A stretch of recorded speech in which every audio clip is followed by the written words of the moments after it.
अस्सलाम वालेकुम। आज हम पंजाब पाकिस्तान के एक नए कानून को समझने की कोशिश करेंगे। ये कानून सिर्फ एक सफ़े का है, लेकिन इसके असरात काफ़ी गहरे हो सकते हैं। इसका नाम है the anti terrorism Punjab amendment act 2025। तो सवाल ये उठता है कि भाई सिर्फ एक सफ़े का एक्ट एक पूरे के पूरे कानून को कैसे बदल सकता है?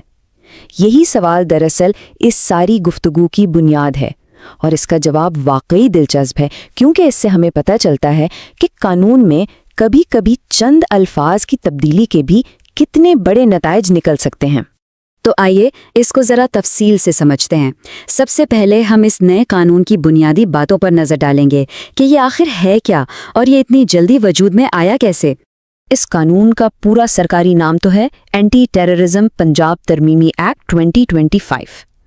यहाँ अहम बात ये है कि ये कोई बिल्कुल नया कानून नहीं है, बल्कि ये 1997 के एक पुराने एंटी टेररिज्म एक्ट में की गई एक तरमीम है। अब ज़रा इसकी रफ्तार देखिए, ये कानून बना कितनी तेज़ी से। 21 मई 2025 को ये पंजाब की सूबाई असेंबली से पास होता है, और सिर्फ 8 दिन बाद 29 मई को गवर्नर पंजाब इसकी मंजूरी देते हैं, और इसी दिन ये शाया होकर फौरी तौर पर लागू भी हो जाता है।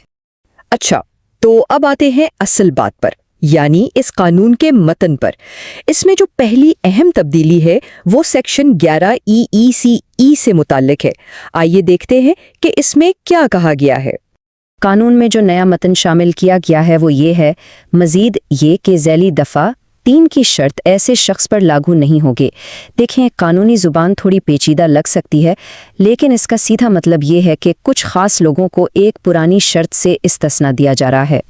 यहाँ एक बहुत अहम बात समझने की है। जो सोर्स हमें दिया गया है उसमें ये नहीं बताया गया कि ये ज़ैली दफ़ा 3 असल में है क्या। हम सिर्फ वही मालूमात दे रहे हैं जो इस तरमीमी एक्ट में लिखी हैं, और उसमें इसकी कोई वजाहत नहीं है, तो हम सिर्फ उस तरमीम के ढांचे पर ही बात कर रहे हैं।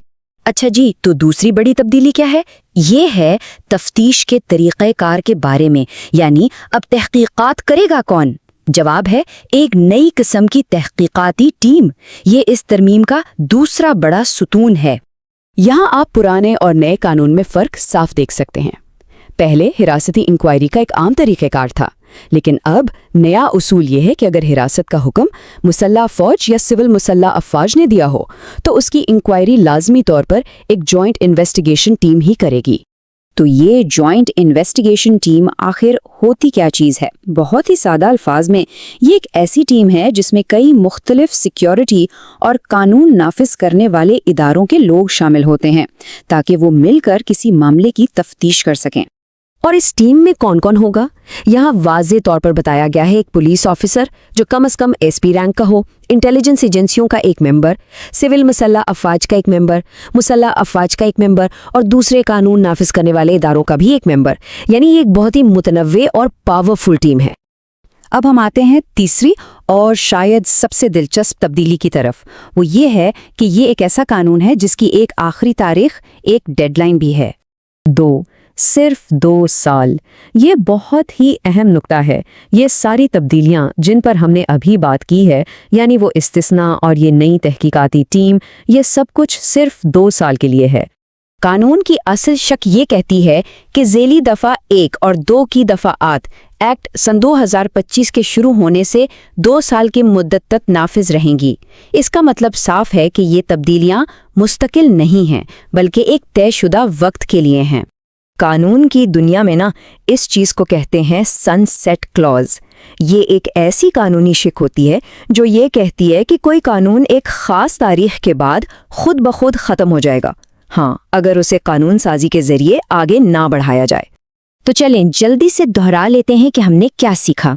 बुनियादी तौर पर 3 बड़ी तब्दीलियां हैं। पहली, हिरासत के कवानीन में एक ख़ास इस्तिस्ना। दूसरी, तहकीकात के लिए एक नई जॉइंट इन्वेस्टिगेशन टीम का क़याम। और तीसरी और सबसे अहम बात ये कि ये दोनों तब्दीलियां सिर्फ 2 साल के लिए हैं। और यहीं पर आकर एक बहुत बड़ा और सोचने वाला सवाल पैदा होता है। जब एक आर्जी कानून की मुद्दत ख़त्म हो जाती है तो फिर क्या होता है? क्या पुराने कानून खुद ब खुद वापस आ जाते हैं या फिर नए कानून बनाना पड़ते हैं? یہ ایک ایسا سوال ہے جو اس قانون کے مستقبل کے بارے میں سوچنے پر مجبور کرتا ہے